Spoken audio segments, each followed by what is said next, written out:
The only person in the country banned from posting music videos to YouTube. It's part of a gang injunction order, a new law brought in earlier this year.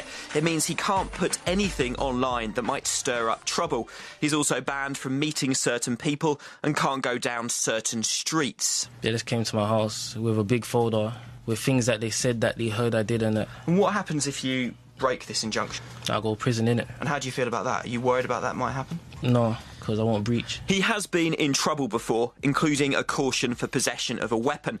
The court heard how he's connected to a group called Anti-GMG, though he's always denied it's a gang. The first person in England that was banned from making music, but I don't know why they just picked me though. But it's like there was other people that was talking mad as well, but you know what it is? It's like, because Peckham was actually telling, like everyone was kind of telling the truth, kind of thing, so they looked at me like I was more a threat than other rappers, would you say? But other rappers could have got the ban as well, like from Peckham.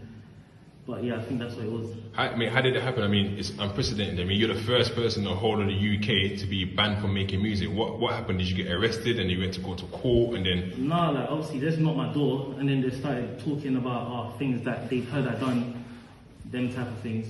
And obviously, they just told me I have to go to court and that, and then obviously I went to court and then they started to say things like, oh, because of like what they've heard and my music incites violence. Yeah.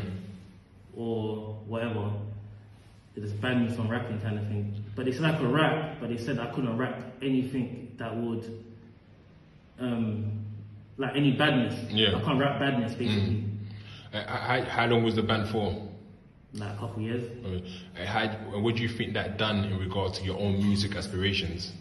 Obviously it kind of made me want to give up kind of thing. Yeah. But it's not like I thought to myself that I was going to make a career out of it anyway, because I didn't feel like people could have bust those hands. Yeah. So you didn't really care, were you too tough then? No, I don't really care. Obviously I used to just make music for the culture, I would say. Yeah.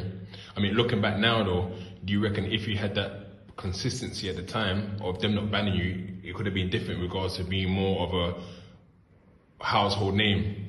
Yeah, definitely. I could definitely been more of a household name, really and truly. But at the time when I was rapping, no one was busting except for Gigs, really.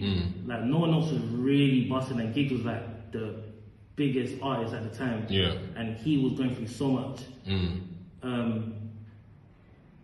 He was going through so much hardship, really and truly, like with the police and that kind of stuff.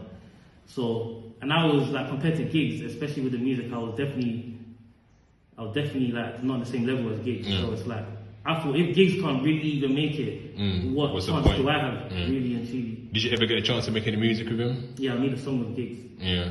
How was that being in the studio with him? And no, obviously I just done my verse. Yeah. No, the thing is, like Gigs used to always show me love, like on the internet and all that kind of stuff. And then obviously, me and him just ended up saying we're gonna make a song with each other. Then I send him my, I sent him the beat, I sent him my verse, and he done his bit. Obviously, that was a big feature for me at the time. Gigs was someone that I looked up to. Is that song still available on YouTube? Yeah, it's on YouTube. It's on YouTube. Okay.